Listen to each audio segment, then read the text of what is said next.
right, folks, we have a bunch of stories to bring you today for the Nintendo Switch 2 and just Nintendo in general, with the first story actually being a bit of a fun one where Nintendo's repair service in Japan apparently goes above and beyond for their customers when they have their claims and they're trying to get their consoles fixed.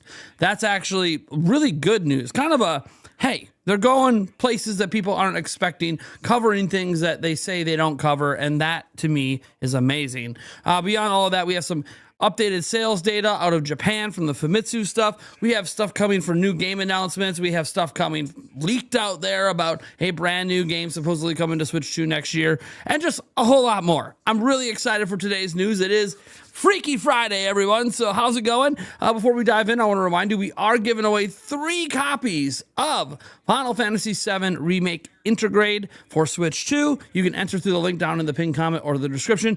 And one more thing, before we dive in, I got to remind you about today's sponsor. So when you're out shopping this holiday season, you might be looking at getting yourself, a friend, a child, whatever, a Nintendo Switch 2. And look, I understand. I own a Switch 2. It's pretty fantastic. But here's the thing. That's not all you should be looking into getting, is just the console, even if it's a bundle like with Mario Kart or Pokemon. Because, look, games require storage, and game sizes are getting bigger than ever. That's why this holiday, you guys should definitely consider picking up the Lexar Pro Play Pro 1 terabyte micro SD Express card. That's right, the Switch 2 uses micro SD Express, which is a different standard than the original Nintendo Switch. So no, you can't use your old micro SD cards. You need to get yourself an Express. And this 1 terabyte one is available at places like Costco for an exclusive price at the moment of $179.99. Look, I am using this card in my Nintendo Switch 2 right now, and I couldn't be more thankful to have that full terabyte of storage to go with the 256 internal, because the bottom line is the game library fills up quick, especially because Nintendo Switch 2 is backwards compatible. So your whole digital Switch 1 library can transfer over along with buying Nintendo Switch 2 games. So what are you waiting for? Go check out the link down in the description, the Lexar Play Pro 1 terabyte card. And again, shout out to Lexar for sponsoring this video. All right, let's go ahead and get into our first story here. We got this post coming from Japan. This person on X claims that they sent their Switch 1 for repair due to battery swelling. So basically a battery swap. And I thought the outer part would probably be replaced with a normal one. But it came back perfectly clean, leaving me confused. And the original one had the logo already starting to fade. Thank you, Nintendo. So they basically either gave him a brand new back or custom printed this for him. That is rather impressive, because all they really had to do is replace the battery, and they could send it back with the now bent back, or they could replace it with a standard back.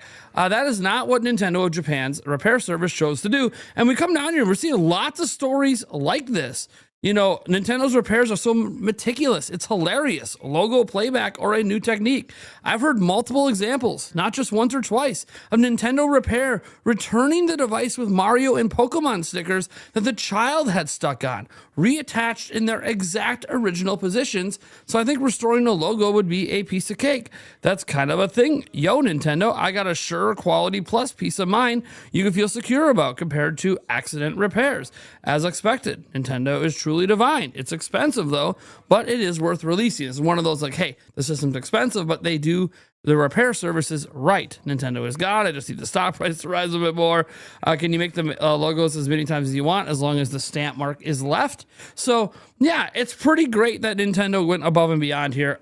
You know, we've heard lots of stories like this. It's just nice to point out some of the positives that come from owning Nintendo products and how their repair services manage things. All right, let's go ahead now and dive into some actual news today. We got some stuff for the Famitsu sales for last week, and what a shocker, Nintendo Switch 2 sales are up again for like the 4th week in a row. As we go over here, we're going to see the #1 selling game this year was a brand new release, Momotaro Densetsu 2. The Switch 2 version, by the way, is the lead sale getter here with 90,000. The Switch 1 version's actually chiming in the #3 spot, about 40,000 units behind, or 34,000. Yeah, I mean, that's already looking pretty interesting that we're seeing the Switch 2 version pop higher than the Switch version already this early in the system's life cycle. See Mario Kart World chiming in at 63,000, Legends EA for Nintendo Switch at 37,000, and the Switch 2 version at 25,000. We see Hyrule Warriors Age of Imprisonment dropping in number 6 at 17,000, highly likely to cross 100,000 next week. Dragon Quest 1 and 2 HD Remake on the Switch at 13,000. You see Black Ops 7, it's debuting at number 8. Dragon Ball Sparking Zero for Switch 2 at number 9. Dragon Ball Sparking Zero for Nintendo Switch at number 10. Again, seeing, the Switch 2 version outselling the Switch 1 version. It's starting to become a pattern, but not true of all things. Obviously, we saw Dragon Quest 1 plus 2 HD up here at 13,000 for Switch. We're seeing, obviously, the Switch 2 version down here at only roughly 6,000. So it's not true across the board, but it is starting to become a trend. As we scroll down here, we see the Nintendo Switch 2 actually sold over 100,000 units last week. That's another 10,000 units up from the week prior as the Switch 2 approaches 3 million in sales in Japan. The Switch OLED model sits there at number 2, Switch Lite at number 3, PlayStation 5 at number 4, PlayStation 5 Pro at number 6, Switch was at number 5, PlayStation 5 All Digital at 7, and hey, Xbox Series X Digital Edition is kind of gaining some ground here quietly on the PlayStation 5 Digital Edition. Now, what's really interesting here is that new PlayStation 5 with the new price point has not launched yet in Japan, so very curious to see if that unit happens to do pretty well there, but for right now, Switch 2 is continuing to dominate as we're entering the holiday season, and I suspect sales to stay relative high all the way through the end of December. All right, we got to go ahead and get to our next story, and this is more sales data, but this time coming from Circana for the United States, the month of October. So you come in here and we can see Matt Piscatella. He's up here saying, the video game market highlights thread from Circana, Battlefield 6, mobile content, Switch 2 hardware were among the drivers. So let's go down to the charts that you guys care the most about. So we do have our October top 20 best-selling premium games. Remember, for Nintendo published games, they do not provide digital data to them. So Pokemon Legends EA coming up at number 2, just behind Battlefield 6. And this is going to be physical only sales. I have a feeling if you include digital, it's probably ahead of Battlefield, but because digital is not included, it is at number 2. I see Ghost of Yote at number 3. NBA 2K at number 4, EA Sports FC at number 5, Madden at number 6, The Outer Worlds 2 at number 7, Little Nightmares 3 at number 8, Digimon at 9, and Borderlands 4 dropping from 1 to number 10. You see Super Mario Galaxy 1 and 2 chiming in on the charts still a little bit as well, actually moving up a spot from last week. So interesting to see that this title might be a little bit evergreen, maybe not so fast out the gate, but maybe long-term sales. We'll have to wait and see. And you see the bottom, the games that basically keep on giving. Helldivers, Minecraft, Grand Theft Auto, Red Dead Redemption 2, games that just keep on selling. All right, the year-to-date best-selling premium games. You see Battlefield has already jumped all the way up to number 1. Pretty impressive here on the year-to-date. And again, this includes physical and digital for anything not published by Nintendo. And as you see, Nintendo is not even on the list because, again, their games don't have digital sales, and it's really hard to directly compete on a chart like this year-long for digital and physical. So this is where things get exciting, though. Hardware. Video game hardware spending on October grew 36% when compared to a year ago to $351 million. The Switch 2 was again able to offset declines across Switch, which is down 52% year-on-year, and Xbox Series, down 37%, and PlayStation 5, down 22%. The Nintendo Switch 2, and this is what's interesting. He almost never gives exact numbers, but he did for October. Nintendo Switch 2 sold 328,000 units in October.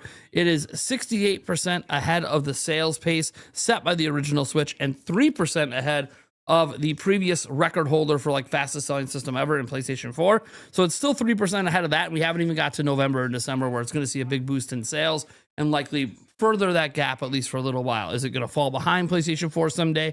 Maybe. Is it going to fall behind the Switch's pace someday? Probably, but we're not at that day right now. October spending on the Asus PC portable hardware devices increased by 4.8x compared to a year ago, now 30% higher year to date. Video game content spending grew by 1% when compared to a year ago. Battlefield 6 debuted as the best-selling game of 2025 year to date.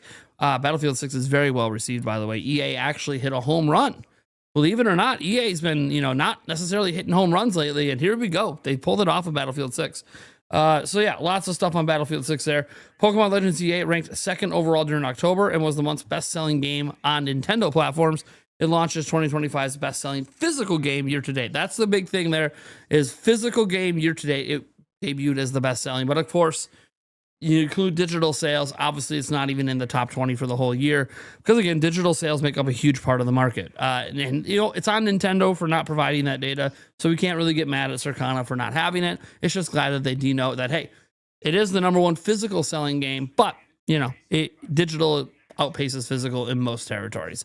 All right, let's go ahead and get into our next piece of news. And this is just a shout out. If you've been enjoying some of those free updates to Nintendo's games, we now know who we have to thank for that, and that is Panic Button. Panic Button says, we were honored to be selected by Nintendo to help update marquee games from Nintendo Switch's library. Nintendo asked us to help demonstrate new capabilities of the Switch 2 system while remaining faithful to the original games. And they list these 4 games as the ones they specifically worked on: Super Mario Bros. U Deluxe, Super Mario Odyssey, Super Mario 3D World, and Bowser's Fury, and ARMS. So all the free updates, it was Panic Button who provided them. So shout out to Panic Button. I think they were a great choice, Nintendo. Kudos to you for choosing a quality studio like that that's done great work on your system. Actually, it probably played a huge role in the entire decision making that you had here. You know what also might be making a role in decision making? How about AI? Look, we all know some of our individual opinions and stances on AI and what some company stances are. Well, Ubisoft finally released their financial report despite being delayed. Turns out the delay had nothing to do with being bought out or being, we gotta get off the stock market. Some bad stuff's going on. Actually, numbers are better than they expected. So it's actually positive news for Ubisoft coming off of it. But the big thing is, they had a whole new team managing their finances that were approved back with the board stuff, all the voting back in July. And that board just needed a little bit more time to kind of cross some T's and dot some I's and, get the finances in straight. There's something like $286 million in debt they wanted to pay down before this report because it would improve their margins. So honestly, it was literally just clerical stuff. So there you go. No drama there. But this is going to create drama coming off the financial report. Ubisoft boss believes generative AI is a big revolution for games as the shift to 3D, as tech is embraced company-wide. Ubisoft CEO Yves Guillemot has stated generative AI has been integrated across the entire company, expressing his belief that generative AI is as big of a revolution for video games as the shift from 2D to 3D. Guillemot spent a short but explosive minute near the start of a recent earnings call to speak on generative AI in particular, which appears to be taking a larger role in Ubisoft's works moving forward. Guillemot stated, "We are making great strides in applying generative AI to high-value use cases that bring tangible benefits to our players and teams. It's as big of a revolution for our industry as the shift to 3D, and we have everything to lead on this front." Guillemot continued, "On the player experience side, we are continuing to make progress on groundbreaking player-facing generative AI applications. Building on our Neo MPC announcements in 2024, we have already advanced from prototyping to player reality, and we are looking forward to sharing more before the end of the year." Finally, Guillemot stated that Ubisoft's embrace of AI goes beyond dedicated AI projects and that AI use has already been integrated into every development team across all of Ubisoft's offices. On the production side, we now have teams in all of our studios and offices embracing this new technology and constantly exploring new use cases in programming, art, and overall game quality. So yeah, they've obviously publicly shown a little bit of stuff. But yeah, look, guys, I'm not here to tell you if this is a bad thing. Generative AI in general is a tool. I think I've talked about this before, that one thing we have to remember about AI is these are just tools meant to help us do things more efficiently or better. And I'm not 100% against generative AI. I'm not 100% against AI in general, but I am very curious how they're being used, because one thing I don't want to see is an entire game just made with an AI prompt where it's like, hey, make a game about this with a deep story and done. And then the whole game is made. with generative AI, and then there's just it'll feel like empty, hollow, lacking human emotion. It's just not something I want to see. But if someone wants to help like make a forest and like have some variety to the trees, and AI can maybe help you do that, I'm not necessarily against uses like that. I feel like without knowing exactly how they're being implemented into the development pipeline, I'm not going to get too upset about it. But I do know it's Ubisoft. People do not trust them. They've treated employees and customers like crap in the past. And on top of that, a lot of people are against generative AI. So they might be embracing it, but being so bold to state it so publicly, it just kind of sucks for them. It's going to create bad PR. I know it, and you know it. Next up, we have one more Ubisoft bit of news. How about Assassin's Creed Black Flag Remake?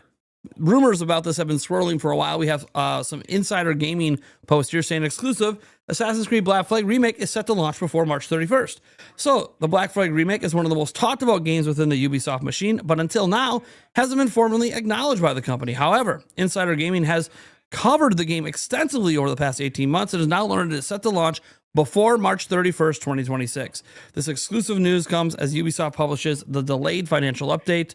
And it says, it's coming very soon. Insider Gaming has learned that the yet announced Assassin's Creed Remake, which, by the way, maybe it's announced at the Game Awards coming up. That is an opportunity for it. The first official sign of the announcement came during today's delayed Ubisoft earnings, where one unannounced game is set to be released before the end of the company's fiscal year, which ends March 31st. It's the only game on the slate not uncovered, and it's flanked by the likes of Rainbow Six Mobile, The Division, Resurgence, and Anno 117 Pax Romana. Unannounced title. Yeah, is what it is, right? It's very obviously probably Assassin's Creed 4 Black Flag Remake. This is one of the worst kept secrets. Ubisoft has things like this leak outside of their company all the time. So forgive me if I'm just going to go ahead and believe it. I don't think there's any reason to doubt it. Now, the next big game coming from Nintendo is going to be Metroid Prime 4. And while we're, a couple weeks away from having Metroid Prime 4 in our Switch 2s and Nintendo Switches, I think it'd be cool to go look at file sizes here. So Metroid Prime 4 Beyond download sizes. This is from the eShop.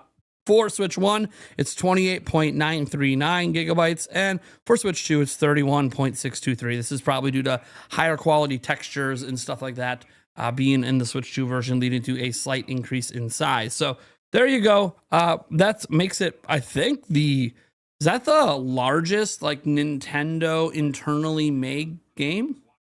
File size wise, I feel like it is. Like, we've had larger ones that Nintendo have published, but they weren't made internally at Nintendo.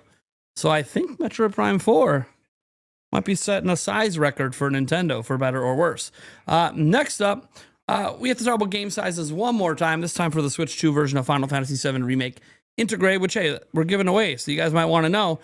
This comes literally from the Final Fantasy VII official X account. Correction, the Final Fantasy VII Remake integrates storage requirements on Switch 2.